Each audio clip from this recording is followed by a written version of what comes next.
Right, folks, you know what I need. It's 10 taps. 4 for the yeah, 1 for the space, 4 for the hell. That was wrong, wasn't it? Right, let's do that again. It's going to be one of those shows. Right, let's have 10 taps. 4 for the hell, 1 for the space, 4 for the yeah, 1 to put a smile on my face. Here it comes.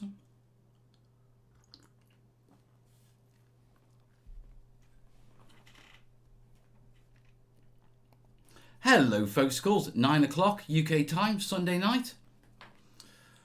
I'm getting them all the wrong way round tonight. It's like my wires are completely crossed. Been a crazy weekend, but it's good to see you. It's Sunday night, 9 o'clock UK time, and it's time for the Sunday Nighter with me, Mel, the train shooter. Your friendly neighbourhood. Okay, let's start this one off interesting. Alright, guys. Your friendly neighbourhood what? Answers in the comments. Come on, we might as well start it off interesting. Also, remember the Google Doc is open. The link is down below. Yeah, if you've got a terrain-related question, I need them. Okay? Throw them into the click the link, head on over to the Google Doc. You don't need to be logged in. Just put your screen name, type your question in there, and we're going to jump on them in a little while. Right, I've got 2 sets of comments running, so let me drag that across there so I'm not distracted. Wires crossed, not your eyes. Eyes have been pretty crossed, to be truthful. Yeah, Immersive World Crafter saying, your friendly neighbourhood plastic crack dealer. Nah. Oh, okay, I've got plenty of the plastic crack behind. But yeah, your friendly neighbourhood palm tree. That's from RV, damn it. George is saying, Terrainiac God. King Marbo is saying terrain shooter. I like that one. Says exactly what it is on the tin. Seller of small rocks in baggies. Nope, don't do that either. Haven't got a scenic line. I really should. I mean, considering all it is going outside, digging up the garden, running it through a sieve, and sticking a label on it.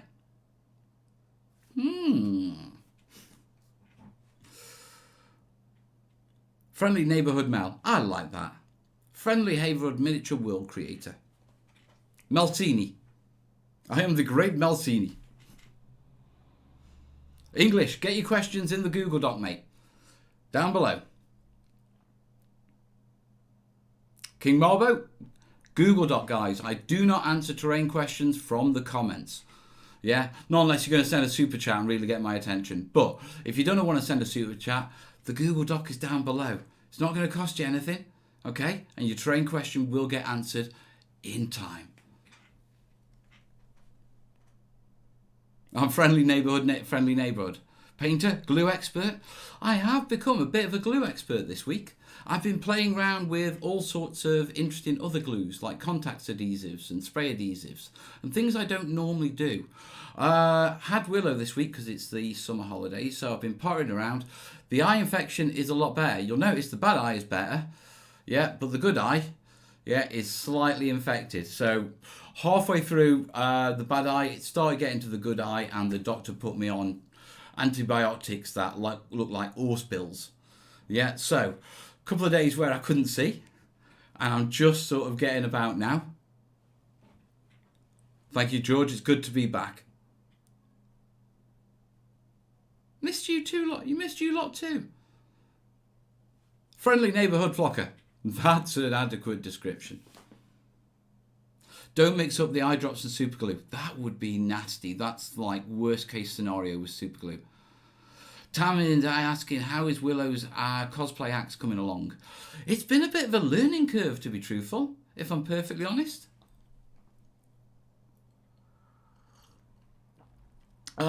First time using EVA foam, yeah, and so damn, that stuff blunts blades quick. Yeah, never felt I had the need for a sharpening stone before. Yeah, one day of working with EVA foam, yeah, I'm getting a sharpening blade. Yeah, the axe is together. It's on the handle. We've still got to brace it, yeah, and paint it up. I.e., the 2 axe heads are attached to it. Yeah, and we've just got to put the side braces onto the handle and wrap the handle to do the detailing. And then the pommel, the top bit and the bottom bit, Now the bottom bit is the pommel. What's the top bit on an axe? Yeah. Any shows you are? So that's where we are with Willow's axe. We've had it on the belt sander. We've got used to sanding it. We're really after looking for EVA foam that doesn't have a texture on it, so you don't have to go cutting off all those little bits or sanding them down, because that's a bit brutal. Painting next, once we've got it braced, so quite enjoying it. Willow's quite interested in actually really taking up cosplay and making armour and all sorts. She wants it to be mine and hers thing that we do in the studio.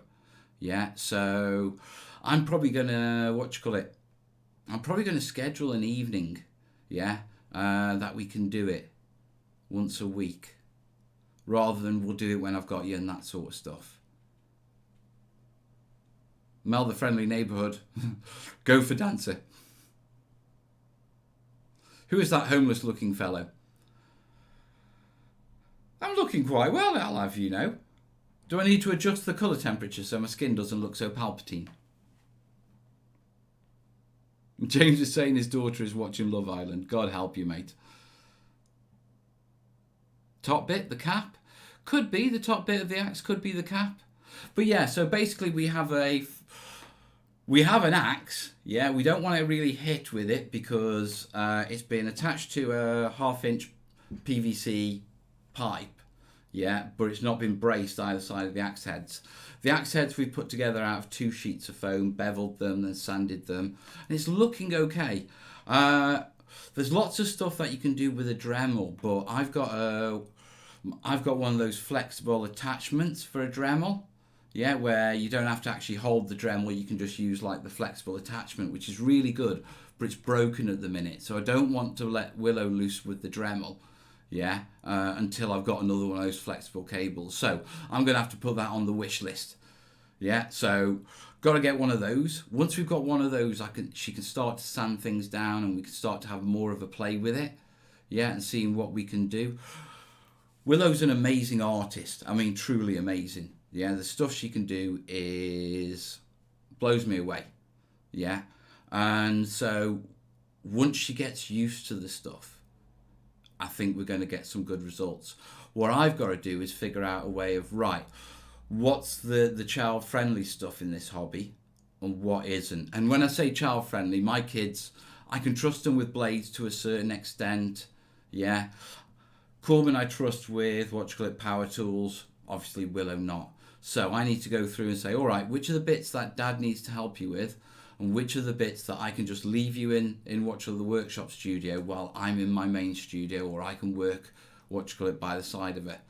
The other thing is I'm planning on once to do the build sort of in the studio, yeah, because that's where all the tools and the mess can be made. But bring them home, yeah, and just have a selection of paints down there, yeah, because I think you can use house paints for them. I'd appreciate it. Oh, pardon me. I'd appreciate if anyone could sort of comment on that. Yeah, on what paints work with EVA foam, because she wants to hit people with them. Yeah. So, any comments any information you can give me on that sort of paints and anything I need to do to paint, like throw PVA into it or throw latex into it, really appreciate that one in the comments, guys. But the idea is bring those back. So when she comes to her dad's, you know, she can just sit down and she's got stuff she can craft whilst I'm doing work on the computer and that sort of stuff. So that's the battle plan. Right, I'm going to catch up with the comments.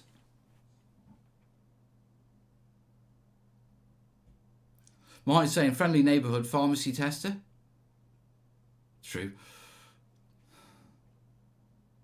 Yeah, they gave me some really wicked eye drops as well, like prescription ones. Yeah, I'm not wearing them at the minute because they turn your eyes sort of yellow, but damn, do they really take the soreness out. There's no way I could colour balance that. I'd look crazy.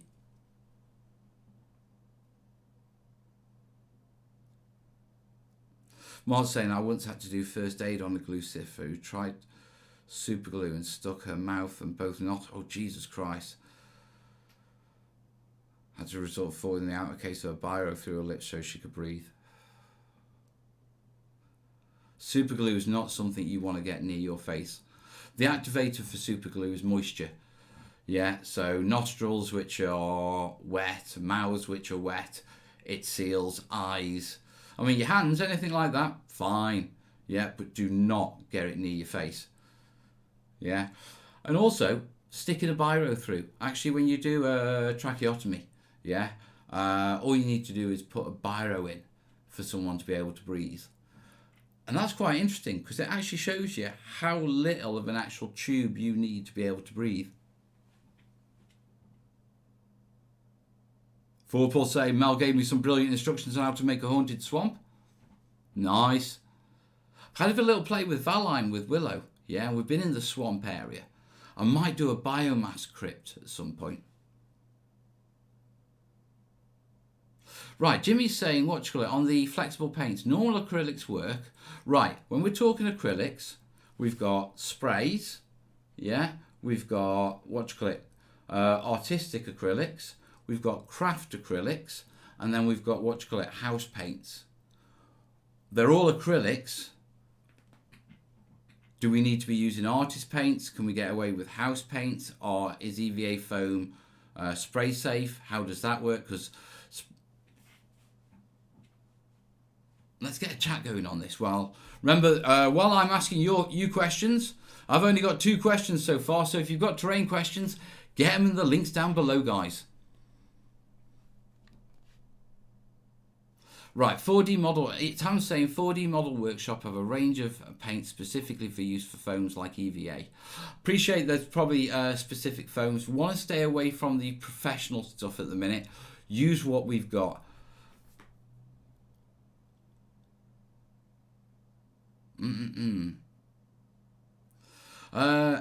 Cherubine saying you'll want PVA glue and paint mix so it doesn't crack. Now that's what I do with plastic palm trees when I'm base coating those.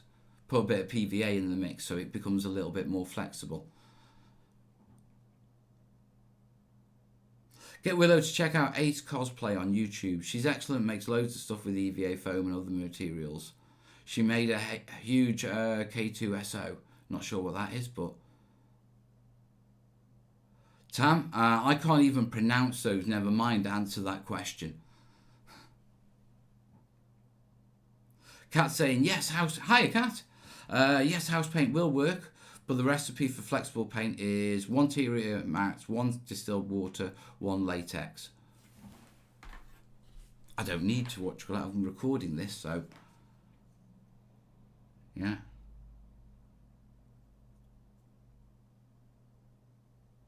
Psychedelic Mel. That would fit with the whole Crosswise vibe. Can you imagine me in a psychedelic t-shirt? Hey, dude. Right, distilled water keeps it from going bad and stays good in the bottles forever. Right, so you could probably make, what you call it, you could probably make a base then, couldn't you? Say 1/3 distilled water, well, 1/2 water, 1/2 latex. Yeah. And then just add it to, you know, mix it a ratio of 2 parts of the base to 1 part house paint, depending on what you needed.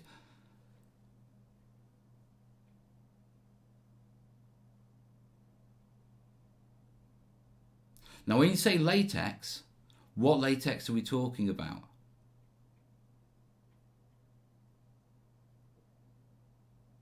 When you're going back to the creating tutorials on terrain as helpful Q&As, they were much more helpful and it hasn't been a while. I am recording at the moment.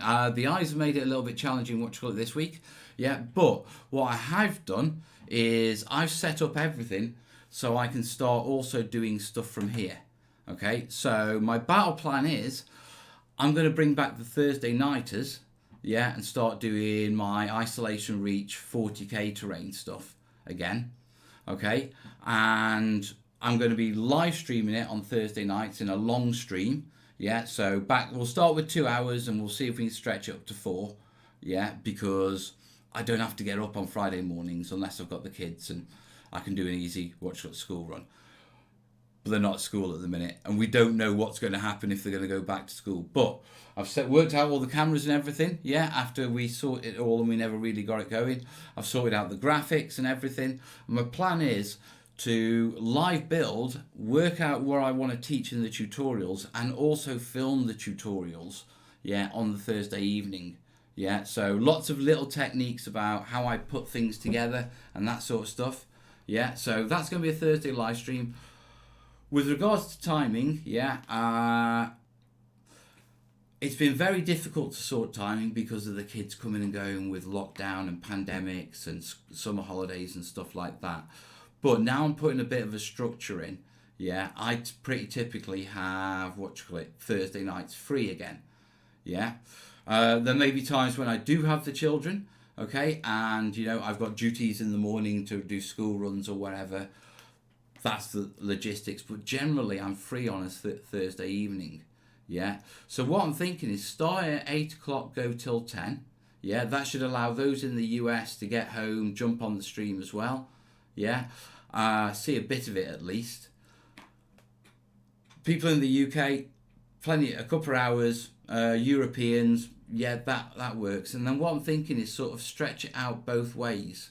So start a little earlier, go till a little later, with the aim of doing a 4-hour stream, okay, with sort of a 10-minute break in between. Yeah, so two 2-hour streams. And in that stream, what I'll be doing is working on the 40k stuff, talking to you about what I'm trying to do, and also what teaching points. Yeah, so you'll see me writing the teaching points.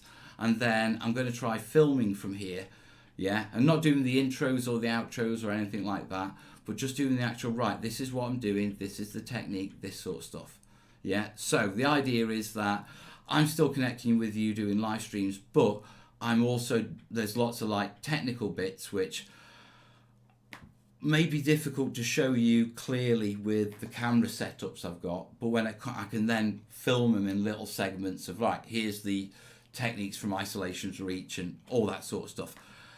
Trying to figure it out, guys, if you know what I mean.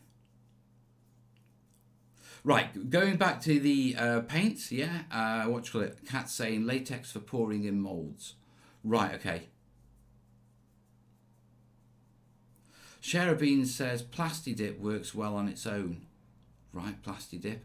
Do you know what? I know it isn't exactly terrain related. Yeah, but it might be a nice, interesting, terrain lab to have a play with flexible, paints and stuff like that. I mean, there is a terrain application to it, which is soft foam terrain. Yeah, i.e. made out of upholstery foam. Now, typically with upholstery foam terrain, what I'll do is I'll harden it up. Yeah, typically by wetting down filler, yeah, and sort of smudging it all over and getting the filler to soak into the foam, yeah, and what that sort of does is that when it dries, it hardens it, yeah, pretty like nails to be truthful. But there is an application for not hardening it, yeah, and keeping it flexible, but a flexible paint would work better with that. So we could do that as a terrain lab, because from one point I can have a play around with the idea of flexible paints from the point of helping Willow with making her LARP weapons and a cosplay. But at the same time, we can look at it as an idea of how do you make terrain which is like really spiky and fragile, yeah, rocky terrain, you know, lava terrain, stuff like that, that you can take to the club and can take a bit of bashing, yeah. So it's an area we've not really explored.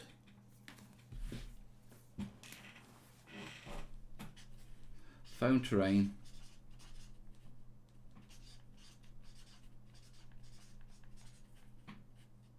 And flexible paints.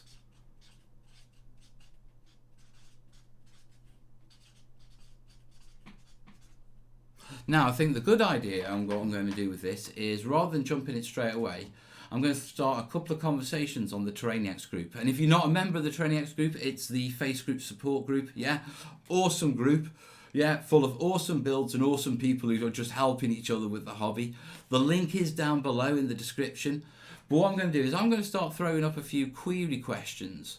Yeah, and sort of like, right, okay, what can we do with this? What can we do with that? What should we look at with the idea of flexible terrain and stuff like that? Because there are also connotations for making flexible roads out of latex and stuff like that. We've played with battle mats before, and this could be a nice role, yeah, for the terrain labs and stuff like that. Right.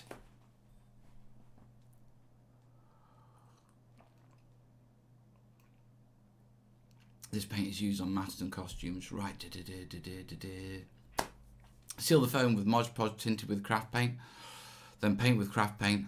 The Mod Podge will toughen the foam and then you'll paint it easily. Right, okay. We also cover foam she used for her axe with filler, texture into it, and then just spray paint it, but it will not stay flexible, just very lightweight. Right, so you can use smearing, yeah, as sort of a hardener. Okay.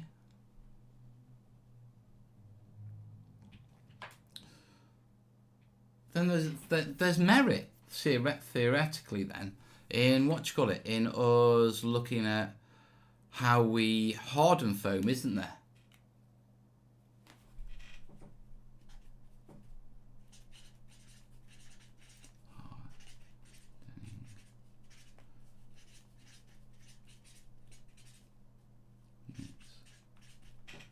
Okay.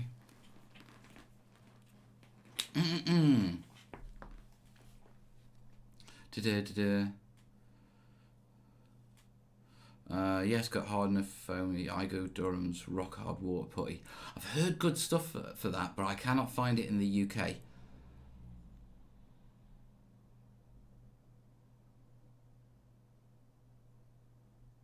Right. So yeah, basically that's where we are with the LARPing idea. I'm going to sort of have a play round, and we're not going to need flexible paints yet because I want Willow to make a few things, yeah, and it's going to take us a little while to actually finish this axe because we're doing it in little bits. But yeah, that's a nice terrain lab. We can start working on the idea of flexible foam. It'll give us something to explore and actually nail down as a community in the Terrainiacs. And on that, I think what I'm going to do is I am going to make it more Terrainiac-led rather than I've got these ideas. So we'll get a big sort of like memory, a big sort of pool of what should we test, what materials should we test, yeah, what do people say works. We'll take that from from the Terrainiacs group, so link down below, and we'll run with that. I like that idea. Now, as I said, on the isolation reach and the 40k stuff, yeah, that's coming back because me and Corb, yeah, we're into Kill Team. Yeah, also, I've got a regular gaming night starting up in the studio. Yeah, it's been a bit haphazard with health and everyone's lives and pandemics and stuff like that. But Tuesday nights is sort of gaming night. I want to do Kill Team. Yeah, I've got the stuff. Games Workshop were kind enough to ship me that, which is very nice of them. Yeah, it's their new sort of Charodon set. Yeah, now, I need to email them back. Yeah, because obviously if they've sent something to you, that, you know, it's nice to give them a bit of exposure and do something with them. But everything that's in there is on there, en masse. Awkward. Yeah. So, I've got more to add to our Isolations Reach project that we started last year.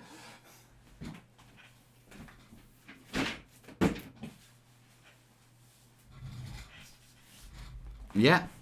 So, can't really do a video on that for GW. I'll have to apologise for them. But I'm working on that sort of stuff anyway. Yeah. So, and we're going to be working on that this week because it'll be my first Thursday night show.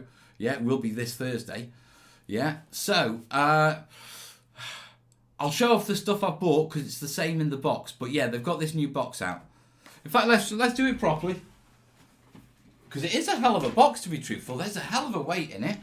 Now, I know you've all seen it, and if you haven't seen it, you're going to be seeing this stuff on Thursday. So I'm not going to do an unboxing, yeah. But what I will do is sort of show you the back, yeah. So, it comes with that battle mat, yeah, which is perfect for Kill Team, I'm guessing. Yeah, pipes, couple of reactors, plasma reactors, furnaces. Yeah, not many landings, to be perfectly honest. Only a couple. So doesn't include the normal gantry stuff. Yeah. Now this is quite interesting because I've been deciding what to do with Isolation's Reach with regards to how to stylize it. And I sat down and I went through the idea of should I do it like Mars? You know what I mean? Yeah, with reds and stuff like that. Yeah, then I wasn't quite sure. Then I sort of debated, well, should I do it like standard grey or green? You know what I mean? Probably not green. Let's go for standard grey. Yeah, i.e. I could drop it with anything grey on a greyish table. And it was like, well,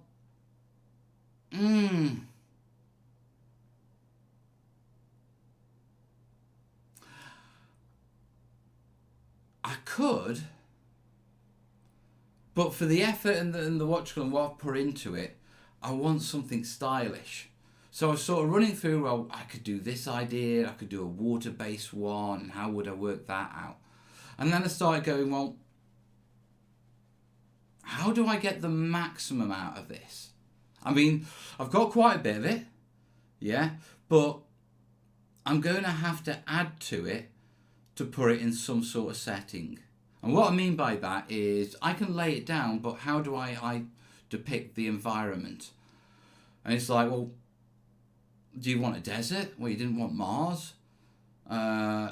What's it going to be? What's this world going to be? Are you going to do like an Adeptus Mechanicus world, you know, with tons of it? And that was like, it sounds great, yeah, but without access to a laser cutter to mass cut like pieces for the bottom floor and stuff like that, custom. Nah, that's a lot of work, yeah. So I've actually sort of gravitated back to the idea of combining it in with the Big Burma build and just doing the pieces, yeah, when it comes to doing the bordering and that sort of stuff, in the style of my Big Burma board, on the basis of, yeah, that I can drop in pieces of my jungle scatter and stuff like that in with that and make all sorts of various settings. Basically, I'm force multiplying my terrain setup. Although my Burma board is for World War II for my Chindits. Yeah, drink.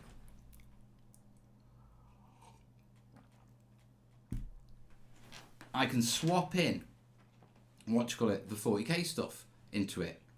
And the reason I was thinking about this is, one, I like the idea of a really big jungle board. I've always liked the idea. We've always known that the Big Burma board was going to be an ongoing, bigger one, so I can take it to a show. Yeah. Now, I can do that with the Burma, but at the same time, there's lots of shows which are 40k heavy, yeah, and don't do historical and stuff like that. If I tie it in with the Big Burma build in that jungle setting, yeah, I can do a few custom jungle pieces that are sort of not Earth-like, yeah, and I can set it up in a Death World jungle, yeah, and have an absolutely massive, yeah, 40k table, yeah, and so that's where I'm going with it, yeah. Now the interesting thing is, it means both my personal sort of ongoing projects, which they are vlog style projects, are both jungles. But I figure, hey, never mind. But that's where I'm thinking with with going with the 40k stuff.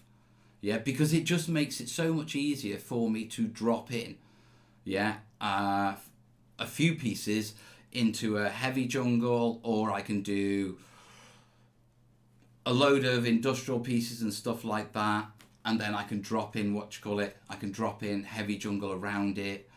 There's a lot of play there. Also, it allows me to do that thing that I really want to do, which is massively scale up, yeah, my gaming table, because one of the things I've always wanted to do is present a gaming table that's sort of like 5 foot deep. I mean, I'd like to say 6 foot, but 6 foot is just impractical, I found, when it comes to gaming. 5 foot is just about doable. yeah, when it comes to gaming. Yeah, I'm not sure with a heavy jungle table though. But I want it to be something like 18 foot long. Or I want to do something where I can do like a ring of tables, yeah, that are all 5 foot. Yeah, say 6 foot, what you call it? Let's work it out. Say 6 by, how would we do that? 6x4s.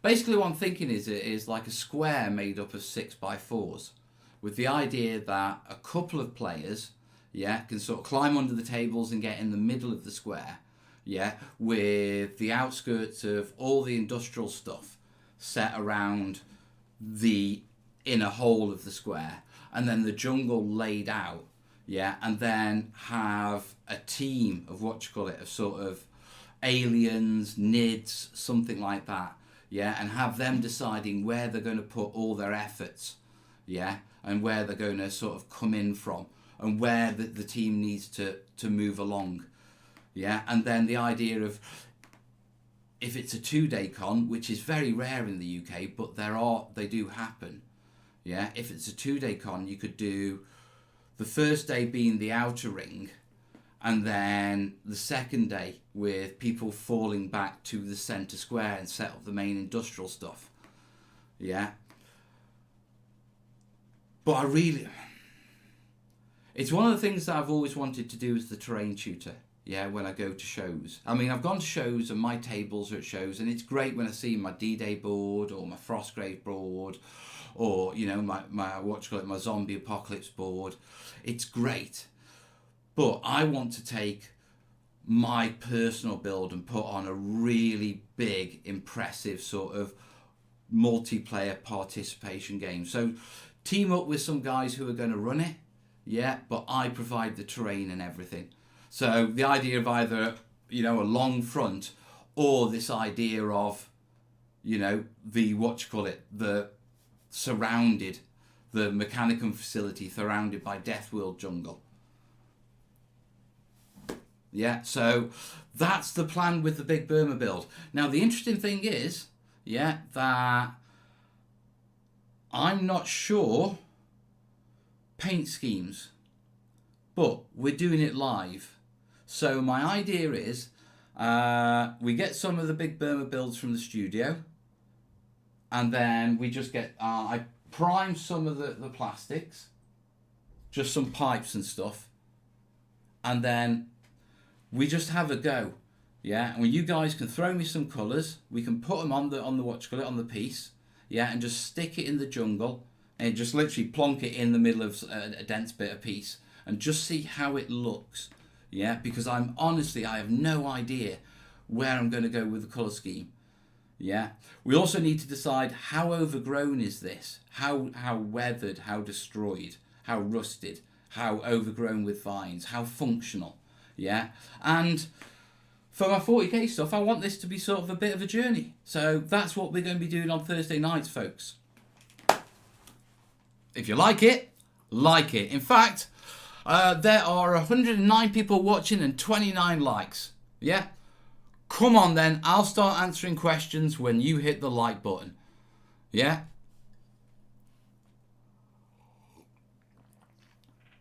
James is saying, shame they didn't send you the new kill team set out. Krieg and Orcs. I know. To be truthful, yeah, the email said they were going to send out the kill team box that I got. Yeah. But in the past, okay, they sent me the Dominion box, and I couldn't really do anything with that. And I sort of said, look, I can't really get into games and stuff like that. Yeah, not into an entire or paint up, you know, I've got to concentrate on my channel content. I said, so have you got anything more terrain related? I can do something for you with that. Yeah, so the new kill team came out. They sent an email saying, hey, we'll send you the new kill team box. And me and Corb were like, yeah. Yeah, and then someone must have looked at the comments saying, don't send games, send terrain. So they sent me the terrain box that comes out with the new kill team. Yeah. That matches all of that.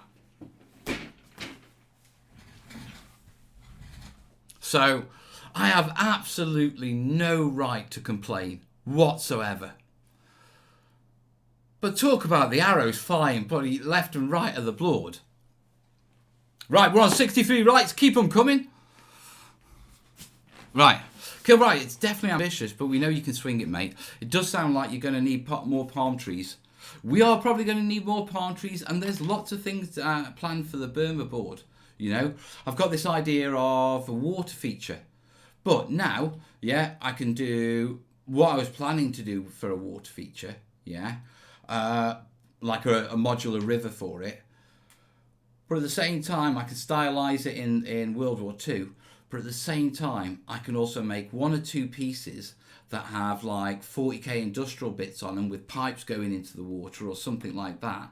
Yeah, and immediately be able to swap that, put those in with the modular river. Yeah, and immediately change its setting. Right, people are liking. Thank you, guys. We're up to 70. How are the Chindits, Mel? They are resting in the cupboard. Yeah, Cord wants to start playing bolt action again as well. He likes bolt action, and he's a big fan of what's called Japs. So, I think what I'm going to do is get him painting, and we'll play that as well. But the 40k stuff goes well with my gaming night with the two Lees. Yeah, Insane saying colourful and rusty terrain. We're going to have to see. Sad gas mac noises.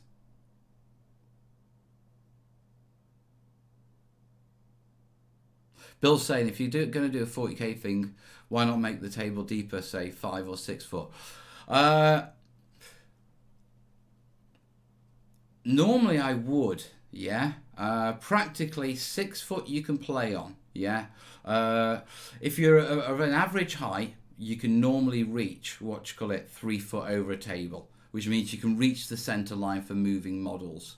Yeah, it gets a bit awkward when your models advance into the other half, because at that point you really do have to start playing the other side of the table. Yeah, typically for depth I would recommend 5 max. Yeah, because you can easily reach 2.5, pushing at 3, which means you can get over the halfway line before you need to get the other person to move your models or check things for you without you having to wander around the table. Now, with a jungle setting, there's a lot of stuff which is in the way when you're trying to reach in the middle. So if so you'd be trying to reach over stuff because it's going to be quite dense. So you really want to pull that back to 4 foot. Now the reason I'm saying this is because if I do the square setup, the moment people have to sort of like, right, I need to come to the other side of the table, yeah, it becomes a situation of they've got to climb under and join the defenders, yeah, whereas 4 foot gives me the room, yeah, and at the end of the day, the defenders are going to be purely on the defensive, so they only need, say, a foot to set up in, yeah, and then all I've got to do is just instruct everyone else to come in off the table edge from the outside.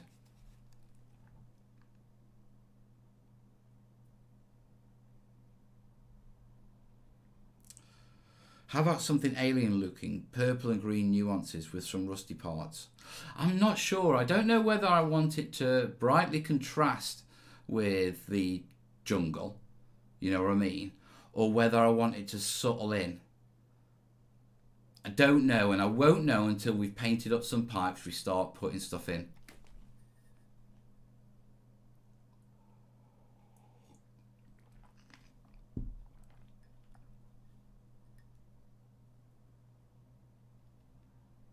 Yes, Kat, I hear you, and that's literally what we're doing.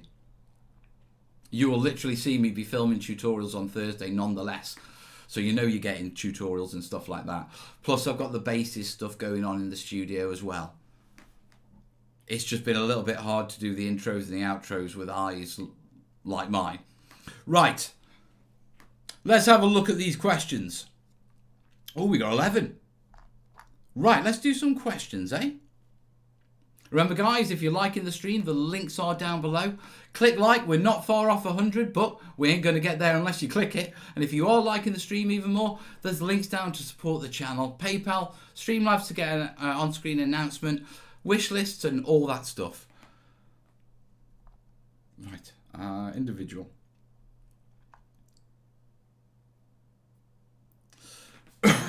Right. First questions from Shara Beans. Yeah, he's asking, can you use Dollar Store 2-part clear epoxy for water effects, puddles and such? Yes, you can. Yeah. The one thing I always recommend when using like clear epoxies that you get from dollar stores and stuff like that is test it first. Yeah, use it on incidental stuff that you don't mind, that, you know, if it goes wrong, you can deal with it. Okay, the reason why I say that is epoxy glues aren't made to be water effects. Okay, so you can use them for water effects, but the manufacturer hasn't guaranteed they're going to come out looking like water effects. And there's a situation of, you can go and buy an epoxy glue of a certain brand and it can work great. Yeah, and then 6 months later you can go restock, and in that time the manufacturer's changed what they do, the ingredients of the epoxy glue to make it a better glue or a cheaper glue for them to produce, but it turns out that it doesn't work as well as a water effect. Yeah, because when you're using water effects, you really want to be using stuff that's been designed to give a wet look. Yeah, so my sort of general guide is always test. If you can, buy a few in bulk if you've got to do it over a couple of projects. Check it out. Do a bit of research on it as well. Yeah, and find out if other people have done it, because it's not just what it looks like then. A lot of glues, they yellow under UV, they yellow over time, they can be affected by moisture. I mean, glues are supposed to be stuck in between things and be airtight. Yeah, if you're using it as a water effect, it's laid out. Okay, so you can have a lot of issues, but my recommendation on that is, just test it. And if the project's really important, go for a product that is supposed to be a water effect. Yeah. Worst case scenario with the epoxies is, well, if it hardens, yeah, they're typical paintable. So if it doesn't come out how you want, you can always paint it blue or something and give it a coat of gloss varnish. Yeah, there are ways of fixing it, but above all, test it and just make sure you don't whack it on something you spent ages building. Yeah, or if you're doing projects where you need the same look over a long number of pieces and you're going to be coming back to it over a period of time in the future, yeah, stock up, get the same one at the same time with all the same ingredients in, just in case the manufacturer changes the ingredients. Right.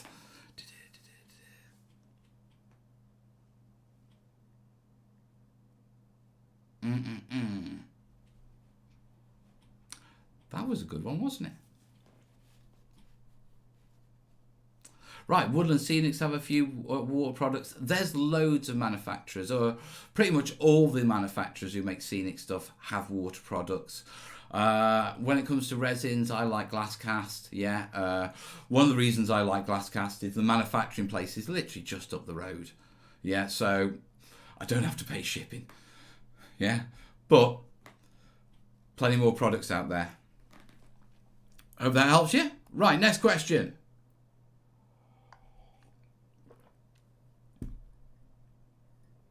Right, okay, another one. King Morbo. He's making a pond. Yeah, and is there any way I can make water without having to use resin? Yes, you can use acrylics. Okay, acrylic water effects. You can even, you can stipple the effects with filler. Yeah, I put a smearing of filler down. Yeah, get your hand, wet it, slap it. Literally slap it with your fingers, it'll make little wave effects and stuff like that. And then when it dries, you can paint it up blue, give it a coat of gloss varnish. Yeah. So you don't even have to, use water effects. Yeah, you can use filler to get a ripple effect. It's quite easy. Yeah. Acrylics. You can get acrylic texture gels, clear heavy gels. Yeah, they're from artist stores, or you can get Vallejo do some. and you can stipple those down and create it without using resin. There's a whole load of different ways. Above all, what I'd recommend is go check out the water and snow playlist.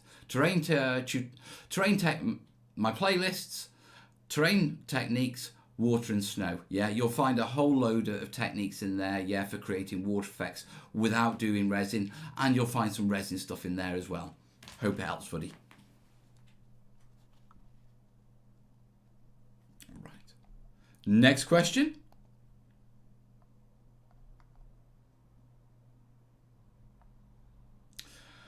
Dave's asking, any suggestions at building a graveyard terrain for Frostgrave?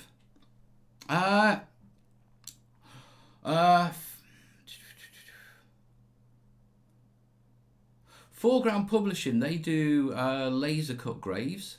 Yeah, so you can buy a pack of those and just pop those out. Other than that, it's just a flat scatter piece. I mean, you don't have to do gravestones. You can do wooden stake crosses with bits of balsa. Yeah, they're quite good as grave markers. You can use small pebbles to mark graves. I mean, typically when people think of graves, they see the gravestone and the mausoleums and stuff like that. And there are kits and there are pieces you can get out there. There's also things like Hearst Arts molds where you can cast them up to drop them in specific pieces that work with Gothic sort of setups. But a graveyard can be any sort of graves, yeah? You can do grave outlines with little balls of, milliput, yeah? And quite often those sort of graves work really well, yeah? The one thing I would sort of say is if you are doing the, if you're doing the crosses, yeah, for graves, which would work well for Frostgrave, thinking about it, because not everyone's going to be able to afford, a stonesmith to carve them a gravestone, especially in plagues and, mass killings and stuff like that. So grave markers and stuff like that would work. But on anything like that, what you need to do is make sure you've got something a little bit sturdy to, to mount the actual cross tee on. Because what you don't want to do is use balsa for both bits, and then someone come along with a hand and snap them all. Yeah, you can use slightly slightly bigger pieces around it, or dead trees and things like that as a protector. Yeah, so put like a couple of dead trees in the small grave scatter area, and that'll mean people can't put their hands on it. Yeah, and that's a good start.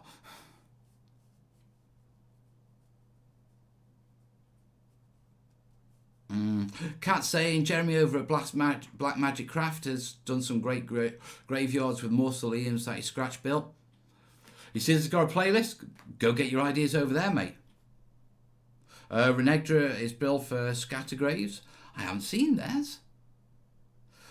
Bill's got a good one. Tongue depressors make easy headstones. Yeah, that's smart.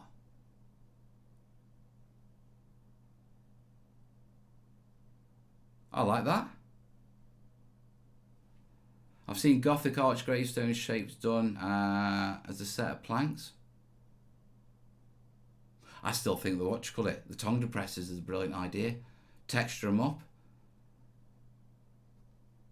We're going to have a play with graveyards, aren't we? Right. Hope that helps you, Dave. Right, I'm closing the questions now. Yeah, because I've got plenty to do.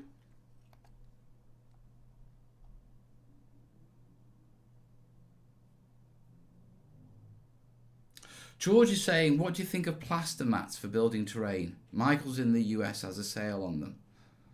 Don't know what plaster mats are. Let's have a look.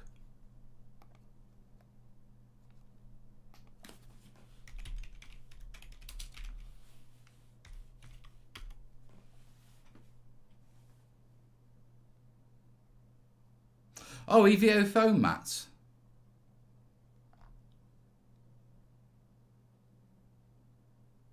That's it, plaster mats. That's all that's coming up. I'm not sure what you're talking about, to be truthful, the product you're talking about, buddy. We may have to come back to that, George. Right. Adam is asking, how do I get paint to penetrate my composite foam fully? I've added so much paint, but I still have non-coloured centres. Right. I'm going to throw a bit of a wing out here and assume what you're talking about is trying to make clump foliage, because that's the only reason why I would imagine you want paint to soak all the way through clump foliage. Yeah. The trick is to wet your foam first. Yeah. So when you're adding the paint, don't use dry composite foam. Yeah. Wet it. Okay. And don't wring it, just wet it, give it a quick squeeze out, but it's still got the moisture. The water inside the foam, yeah, will help as a carrier to carry it through, mate. Yeah, and that's what happened. When we did the terrain labs, and we did terrain labs on this, yeah, that not pre-wetting the foam was one of the reasons why it didn't penetrate the foam in that situation. So pre-wetting the foam when you're trying to mix in your ground up composite foam with your paint helps it carry through. It's a bit of an essential, but that should sort that for you, mate. I've got a bit of a sore throat. I am talking a lot.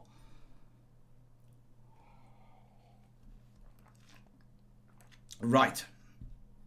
82 likes, 108 watchers. Come on, click that button.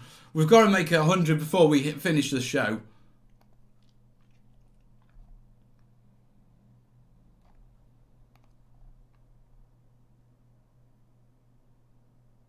Right, Billy's asking, spotted your 3D printer in the background there.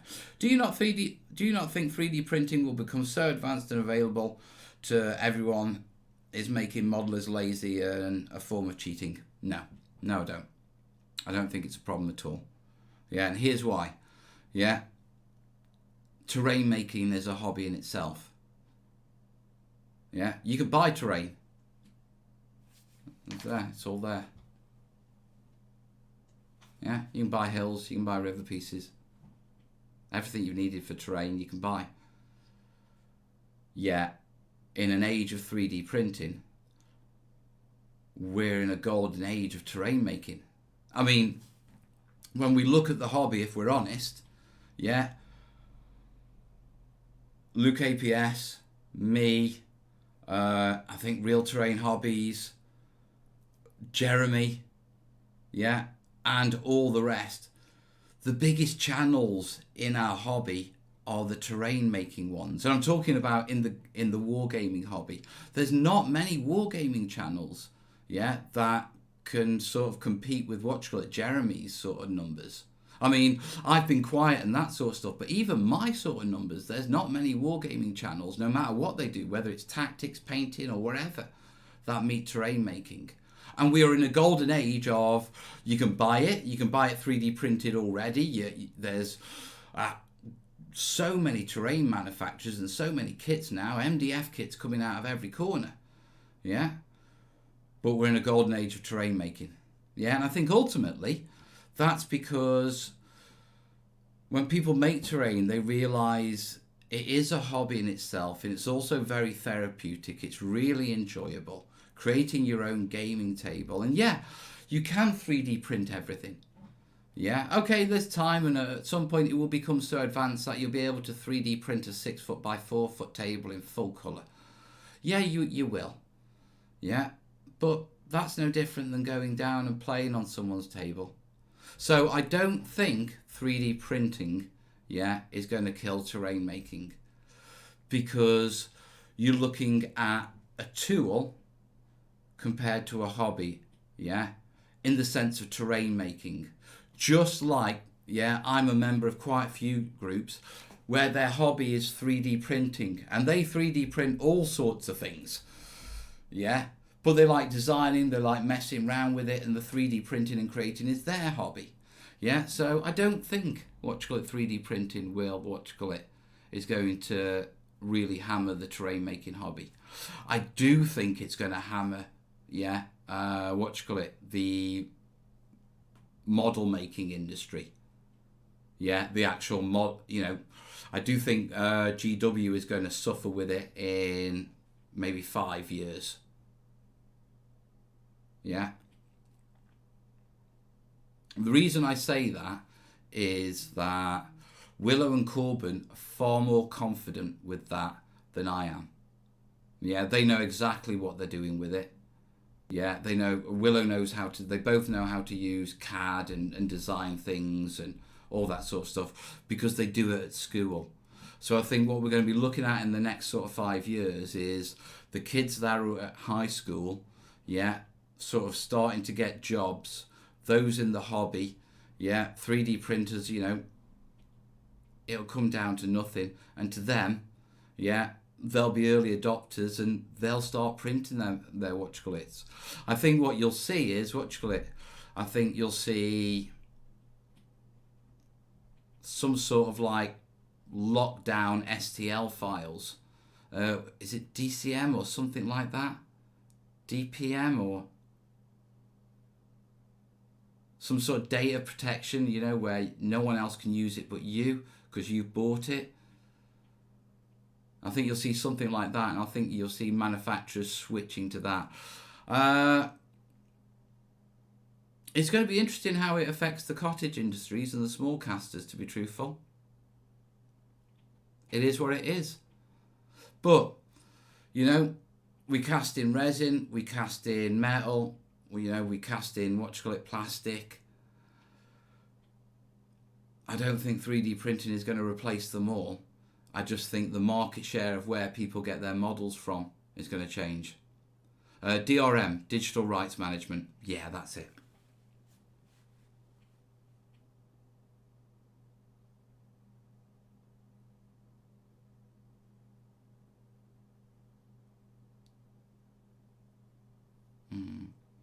But yeah, that's my thoughts on that.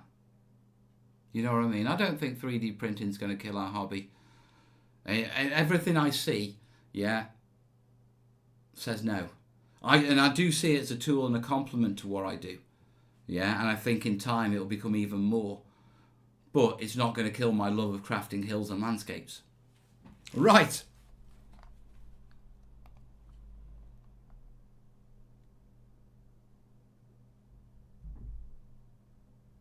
Right.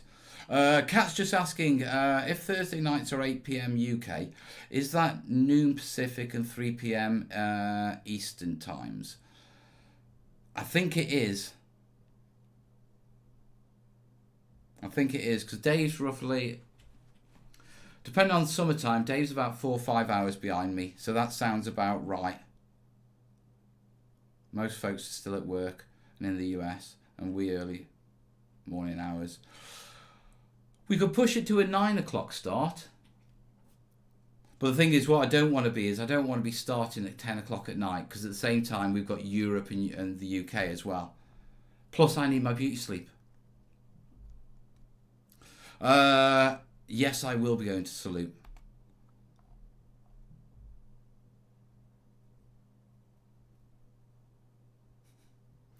Tim's asking, how do you keep track of all your projects? Where is what's packed, what state it's in, and what idea behind the first place, stuff like, oh mate, I've just got tons of shelves full of stuff. There is no system for that, I'm sorry. Yeah, all I would recommend is get a book and put post-it notes on the bottom of your terrain pieces.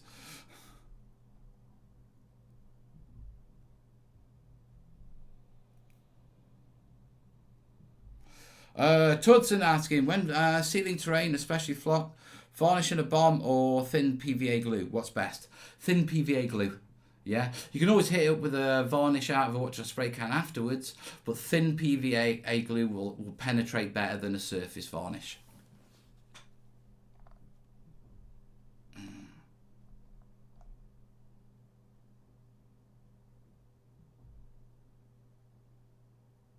Right, Scottish Dog's got an interesting question here. Yeah, Scottish Doug, not dog. Yeah. Why are all the terrain structures made from everything but the real thing? Why not make it from wood, rock to begin with? Weight. Yeah. Quite simply, yeah. Gaming, we have to take it apart, pack it away, often put it up, lay it out on the kitchen table. Yeah. If we put real rocks on our pieces and we did rock faces with real rocks, the sheer weight of things would strain the table. Quite often we put boards down on a table, so we'll have a kitchen table and then we'll put a larger board over it because we need that size gaming space. Yeah, and if you were to use real rocks and stuff like that, it'd cause the table to bow at the edges. So we use foam and stuff like that purely, one, because we can work into the shape of rocks, and two, and two, because it's lightweight.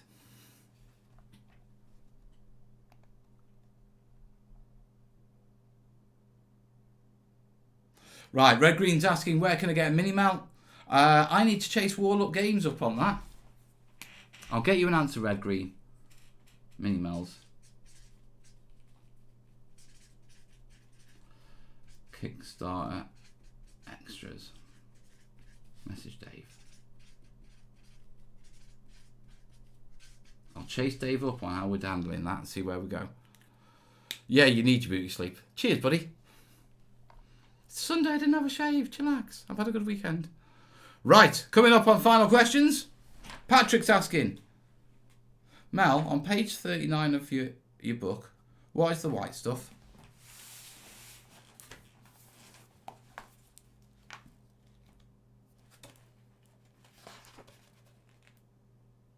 Dried mushroom stalks, mate. You're talking about that on 39?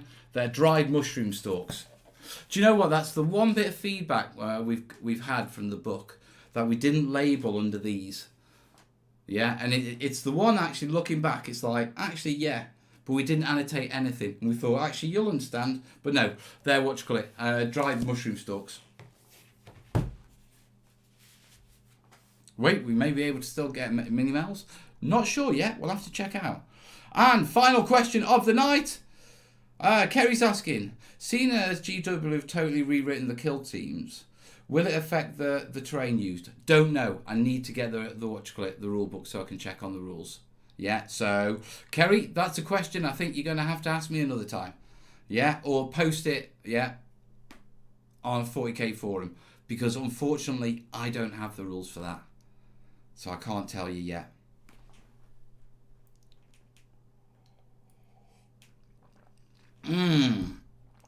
Shakers and Sprues, thank you, buddy.